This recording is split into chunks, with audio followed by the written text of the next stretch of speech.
once again, I've stated we are Cavs fans. We love our Cavs, Yes. right? But it is a team that we have had a rivalry with. That has we have mentioned them before earlier, but they have loaded up.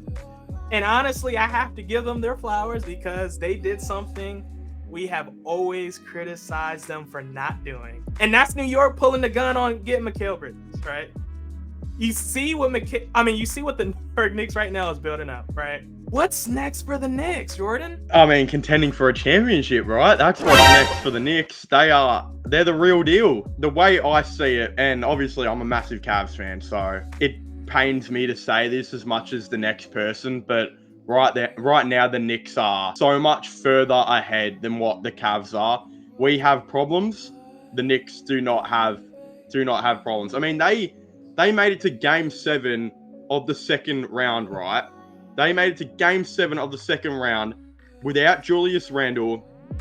I don't think Mitch Robinson played, and they didn't have Mikal Bridges, who I don't think Mikal Bridges is a all-star or anything of that means, but Mikal Bridges is, if we're calling him a role player, he is the best nearly in the league. That's the reality of things. And when we look at this Knicks team, that team is they're probably the second best team in the league now behind the Boston Celtics. I don't know if they're above the Celtics just yet, but I mean, you look at that team and there's not really a flaw there. And what's even crazy is Tibbs, the man that everyone critiques, not only has he done a great job with the Knicks, but he is so on par with how the front office is thinking. And they have given him every player now that fits with how he coaches. They also gave a man who loves overplaying players. They gave a man who loves that. They gave him Mikal Bridges, who has played every single game of his career and can play 35 to 40 minutes every night. The Knicks team, if they get bounced in the second round again or something like that, I don't know what to think, because in my opinion, they're the real deal. I think they're really good. They have a very, very good team. I agree. As a cat, and this like Knicks fans, for you listening to this, because I know y'all are gonna assume that we're gonna hate on y'all. Honestly, as a Cavs fan, I have to take my biases aside because y'all did y'all thing. I have to give y'all flowers. I agree with Jordan, and I feel like y'all unintentionally, y'all might not even know this. To Jordan's point, and I think you was really bringing this up to an extent. Like, I think New York has set themselves up in a situation where if they don't get it done with this team right here, you have enough pieces, enough high quality pieces on really, really good contracts that you could pull the plug on those players for a Joel Embiid type player. You can make that move next season if you wanted to. You still have, like I said, you have the players that's on the right contract, and you have something a lot of teams don't have, but they wish. You have the market. You have one of the biggest markets in the NBA, one of the most marketable markets in the NBA, one of the most sought after markets in the NBA. Yep. Like New York, like honestly, Jalen Brunson, and I have to give Jalen Brunson his flowers too, because I hated on bro. Right, ever since I did not think he was going to blossom into this player. He's doing his thing. You know, arguably, at least last season, he played like a top 5 point guard in the league. Yeah. Oh, he is a top 5 point guard in the league. Yeah. He's that guy. He's that guy. Then you got Mikal Bridges, like you said, is a workhorse. He's not missing games. That's a Tom Thibodeau player. Yes. You got OG Anunoby, who we consider like a baby Kawhi-ish player. If he stays healthy, Then you got Josh Hart, a scrapper. So he's like the Luol Deng of the team. Tom Thibodeau type of player. Now, the only question I think, in my personal opinion, y'all probably are going to just get him up out of there. I think you do trade Julius Randle. I think now with this team, I don't think they need him. And honestly, I think, in my personal opinion, the rotation is going to mess around and be Jalen Brunson at the 1. Yeah. Josh Hart at the 2. Mikal Bridges at the 3. You're starting Josh Hart? I think so. Or any. You could pick any. I'd go DiVincenzo.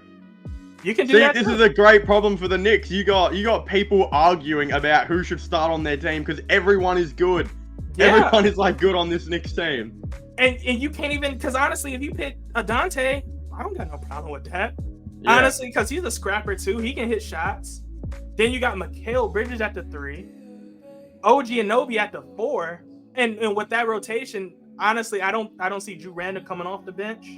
I think his pride might be just a little too high for that. Yeah. And plus, I just think right now the Knicks has proven that they don't need him. And because of that, I think they're gonna use Julius Randle to almost just fill the roster out. Because I don't think they're gonna use Julius Randle to get a quote unquote another star. I think they're just gonna get a whole bunch of depth, fit into Tom Thibodeau's system, maybe get one or two shooters. And like you said, New York is, because I don't think they're the second best team. They might be top 4, because I still think Milwaukee is gonna be pretty good. But man, I reckon that Knicks team, they'd handle Milwaukee pretty easily. Yeah. You think so? Look, on your opinion of Joel earlier as well, I mean, this might be a hot take, but this is the Hot Hand podcast, right? So, I mean, screw going after Joel Embiid. But yeah, I kind of disagree on Julius Randle. I think they've got their role players, they've got their depth. Why not have another shot creator to add with Jalen Brunson? I think that's what they really missed as well against the Pacers. And I mean, if Jalen Brunson's having a battle, Randle still starts at the 4. I still think you go Brunson at the 1, Bridges at the 2, Anunoby at the 3, a Randle at the 4. But then you've got DiVincenzo and Hart as your 6th and 7th man. Achura is still there. I think Malachi Flynn is still there, who's an underrated player in himself. You are going to be able to swap out DiVincenzo and Hart for Randle when he goes to the bench, etc., etc. That team is freakishly good. There is not a whole lot stopping that New York Knicks team. They are levels above us. It's just the reality. You just got to give it time, man. Kobe Altman. Little do you know, Kobe Altman got something up his sleeve. He has a trap card. Anybody that's played Yu-Gi-Oh, he has a trap card. He has a trap let him card. Cook. Just let him cook. Right? I hope so. Apron. I seen him. I seen him last Tuesday. He was like, "Real, I got you. I'm about to put on his apron. I got my chef hat. Just give me a little bit of time." Because I disagree with you, Jordan, respectfully, even though this is the lovely part about debating about sports. But because I do think y'all get rid of Julius Randle. I can understand your point of like why they keep Julius Randle. I just don't see a scenario where they need him. I think that's where I'm just torn. Well, what about if I bring you up something that's like pretty freaky, but like it's been talked about, right?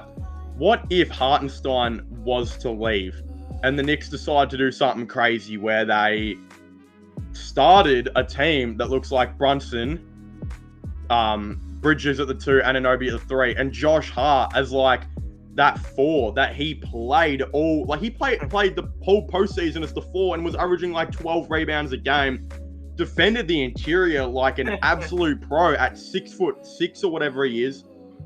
And then what if you have Randle at the 5 and then that is offensively a powerhouse. Rebounding, it's still a powerhouse. There's nothing wrong with that team until you face someone like Embiid or someone like that. But then you just say, all right, well, we got Mitch Robinson off the bench. He can just come on if we're having issues with defending the interior. It doesn't sound bad, to your point, like until you play like a bigger team. But I think just because of the history of Mitchell Robinson, it makes it even scarier because it's like injuries. And then even if you're talking about going pound for pound for the Celtics, it still kind of scares me a little bit because Boston is still like they're just a team of wings essentially. So I would even still take a healthy Knicks team against. I mean, I would still take a Boston Celtics team against a healthy Knicks just because of that. I think that irritates them. Versus if they had just a somewhat solid center, I actually think that Boston Knicks game would actually be a series. I think that would be a lot more competitive. But I think for the most part, though, like if we're just forgetting Boston and we're forgetting Philly just off assumption Joel Embiid's history, if I'm doing that hypothetical, New York, that do make some dangerous because then they could 5 out on offense, especially if Julius Randle's their center. Because that means the whole team can shoot the ball, pretty much. Yeah. So now you have to play Jalen Brunson 1-on-1, which a lot of teams can't do. They just can't do. And then Mikal Bridges, you got to play him 1-on-1, which that is going to show how good of an offensive player he can be. Yeah. And then defensively, I think we already know what they're going to be. Beyond Draymond Green said it best. They're going to be a team every team goes to and just be pissed. Yeah, I can't imagine it. Yeah, I feel bad for Donovan Mitchell. Like, somewhere he is crying right now knowing that Garland is going to have 1,800 injuries and he's going to be the one man, and he has to not only play against Mikal Bridges, but then OG Anunoby's going to switch onto him. And then when he goes to the paint, it's going to be like Hartenstein or Mitch Robinson just chilling there waiting for him.